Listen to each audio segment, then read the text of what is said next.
आज म तपाईहरुसँग यति मिठो अनि सजिलैसँगले बनाउन सक्ने बिरयानीको रेसिपी शेयर गर्न गइरहेको छु। यो बिरयानी बनाउनु चाहिँ यति सजिलो छ, तपाईहरु घन्टौं म्यारिनेसन गरेर राखिरहनु पर्दैन। आधी घण्टा भित्रै तपाईहरु यो बिरयानी बनाएर इन्जोय गर्न सक्नुहुन्छ। हेर्नुस् त, कुनै पनि चामलहरु एकअर्कामा चिप्केको छैन, सबै चामलहरु सेपरेट छ। तपाईहरुलाई पनि यस्तै बिरयानी बनाउनुको लागि के गर्नुपर्छ याद छ? यो भिडियोलाई स्किप नगरी अन्तिमसम्म हेर्नुपर्छ। हेलो एभ्रीवन, नमस्ते। रेखा को किचनमा तपाईहरुलाई स्वागत छ। अब चाहिँ हामी रेसिपी सुरु गर्नुपर्छ। सबभन्दा पहिला चाहिँ प्याजलाई चाहिँ फ्राई गरेर राख्नुपर्छ। मैले चाहिँ प्याज चाहिँ दुईटा ठुलठुलो लिएको छु। यसरी लामो लामो स्लाइस गरेर तपाईहरु पनि बिरयानी बनाउँदा चाहिँ प्याजलाई चाहिँ स्लाइस गरेर नै लिनुस् होला। प्याज चाहिँ मज्जाले फ्राई भइसकेको छ। हेर्नुस् त, यतिको बनाउनु भयो भने हुन्छ। म चाहिँ आधी प्याजलाई चाहिँ निकालेर राख्दै छु। अहिले हामीलाई बिरयानी बनाउँदा काम लाग्छ। यति प्याज चाहिँ म मासु पकाउनुको लागि छोड्दिँदै छु। अब म हाल्दै छु यसमा मासु। मासु हालिसकेपछि चाहिँ हाई फ्लेममा मज्जाले भुन्नुपर्छ। मज्जाले मासु चाहिँ भुनिसकेको छ। अब चाहिँ म 2 मिनेटको लागि ढक्नी लगाएर पाक्न छोड्दिँदै छु। 2 मिनेट भइसकेको छ। अब चाहिँ हामी चेक गर्नुपर्छ। मासु चाहिँ मज्जाले भुनिसकेको छ। मासुमा जति पनि पानीहरु छ हेर्नुस् त, सबै निस्किसकेको छ। यसरी पकाउनु भयो भने चाहिँ मासु एकदमै मिठो बनिन्छ। मासुको भित्रैसम्म रस पस्छ। अब म हाल्दै छु यसमा अदुवा लसुनको पेस्ट। अदुवा लसुनको पेस्ट हालिसकेपछि चाहिँ मज्जाले चलाएर 1 मिनेट हाई फ्लेममा ढक्नी लगाएर पाक्न छोड्दिनुपर्छ। 1 मिनेट भइसकेको छ। अब चाहिँ हामी चेक गर्नुपर्छ। अब म हाल्दै छु यसमा टमाटर। टमाटर चाहिँ मैले एउटा ठुलो लिएको छु। यो बिरयानी बनाउनु चाहिँ एकदमै सजिलै छ। हामी घरमै भएको सामानहरुले यो बिरयानी बनाएर रेडी गर्न सक्छ। तर तपाईहरु भिडियोलाई चाहिँ स्किप नगरिकिन अन्तिमसम्म हेर्नुस् होला। भिडियोलाई स्किप गर्दै हेर्नुभयो भने कतिवटा कुराहरु मिस हुन्छ। त्यसलाई स्किप नगरिकिन तपाईहरु अन्तिमसम्म हेर्नुभयो भने तपाईहरुको एकैपल्टमा बिरयानी परफेक्ट बनिन्छ। ज्यादा लामो भिडियो पनि छैन, 8 मिनेटको छ। 8 मिनेट बसेर मजाले हेर्नुभयो भने तपाईहरुको एकैपल्टमा बिरयानी परफेक्ट बनिन्छ। तब तपाईहरु बाहिरबाट मगाउनु पनि छोड्नुहुन्छ। अब म हाल्दै छु यसमा ड्राई मसला। ड्राई मसलामा चाहिँ मैले लिएको छु जीरा पाउडर, धनिया पाउडर, हल्दी, रेड चिली पाउडर, मीट मसला अनि नुन लिएको छु। अब म हाल्दै छु यसमा दालचिनी, लौंग, अलैची।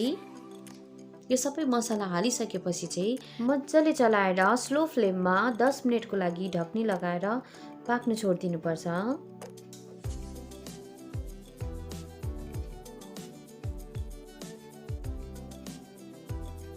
10 मिनेट भइसकेको छ। अब म हाल्दै छु यसमा दही। दही चाहिँ मैले 2 चम्ची लिएको छु। दही हाल्दाखेरि चाहिँ यो चेक गर्नुस् होला कि दही चाहिँ अमिलो चाहिँ छ कि छैन भनेर। अमिलो दही चाहिँ नहाल्नुस् होला।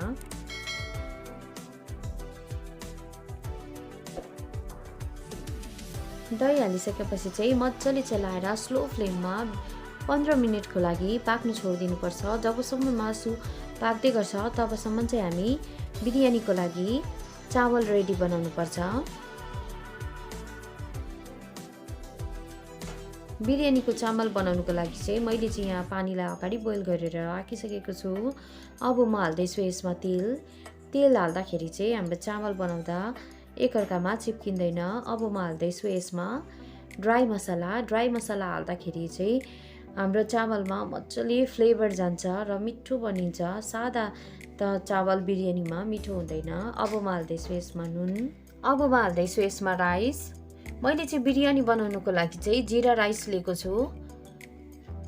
बिरयानी बनाउनुको लागि चाहिँ कुनै स्पेशल बिरयानी राइस नै लिनुपर्छ भन्ने छैन। जस्ट बिरयानी बनाउने तरिका सही हुनुपर्छ। बिरयानी बनाउनु भन्दा अगाडि चाहिँ चावललाई चाहिँ 15-20 मिनेटको लागि भिजाएर राख्नुपर्छ अनि बेसी पकाउनु पनि हुँदैन। हेर्नुस् त, यतिको बनाउनु भयो भने हुन्छ जसमा चावल चाहिँ सजिलैसँगले टुट्ने, मात्रै ओभर कुक गर्नु हुँदैन। किनकि बादमा गएर यो हामी जब बिरयानी बनाउँछ त्यतिखेर पनि कुक हुन्छ। 90% कुक गर्नुभयो भने हुन्छ। 10% त हाम्रो जब बिरयानी बनाउँछ त्यतिखेर पाकिहाल्छ। अब चाहिँ म मासु चेक गर्दै छु। मासु पनि हाम्रो पर्फेक्टली पाकिसकेको छ। अब म हाल्दैछु यसमा निम्बुको रस। निम्बुको रस चाहिँ मैले आधी मात्रै युज गरेको छु, बेसी पनि नहाल्नुहोस् होला, अमिलो हुन्छ फेरि। अब म हाल्दैछु यसमा धनिया। हाम्रो मासु पनि पाकिसकेको छ।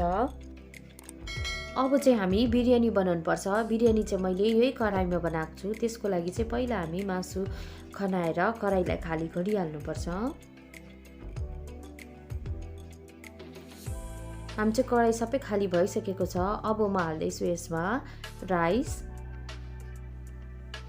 राइस चाहिँ हामी एकैचोटि हाल्नु हुँदैन।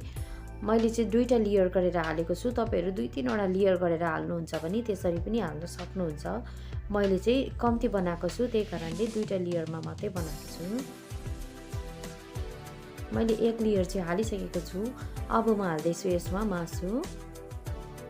मासु चाहिँ सबै जग्गा मज्जाले फिजाएर, चारैपट्टि मज्जाले फिजाएर लाउनु पर्छ।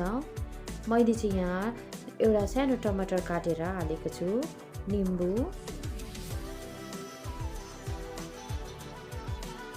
अब चाहिँ म हाल्दैछु यसमा अघि फ्राई गरेर राखेको प्याज,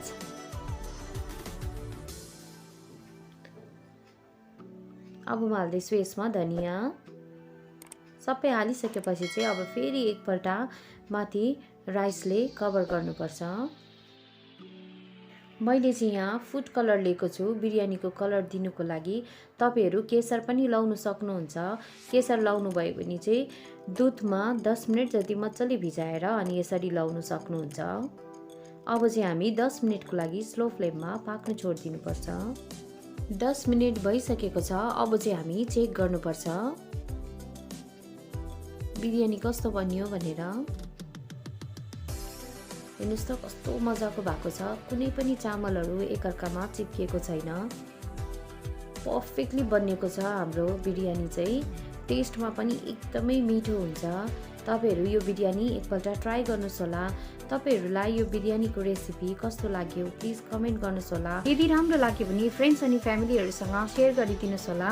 च्यानललाई सब्स्क्राइब गर्नु भएको छैन भने च्यानललाई सब्स्क्राइब गरेर बेल आइकनको घण्टीलाई दबाउनु नबिर्सिनुस् होला। बेल आइकनको घण्टीलाई दबाउनु भयो भने चाहिँ जब म नयाँ रेसिपी हाल्छु तपाईहरुकोमा सबैभन्दा पहिला नोटिफिकेसन आइहाल्छ। हाम्रो चाहिँ बिरयानी पर्फेक्ट बनेको छ। तपाईहरुले अझै पनि च्यानललाई सब्स्क्राइब गर्नु भएको छैन भने चाहिँ प्लिज सब्स्क्राइब गरिहाल्नुस् होला, किनकि क्रिसमस रिलेटेड अझै पनि भिडियोहरु थुप्रो आउँछ। यस्तो मिठो मिठो रेसिपी तपाईहरुसँग लिएर आउने नै छु। तबसम्मको लागि बाइ बाइ, टेक केयर।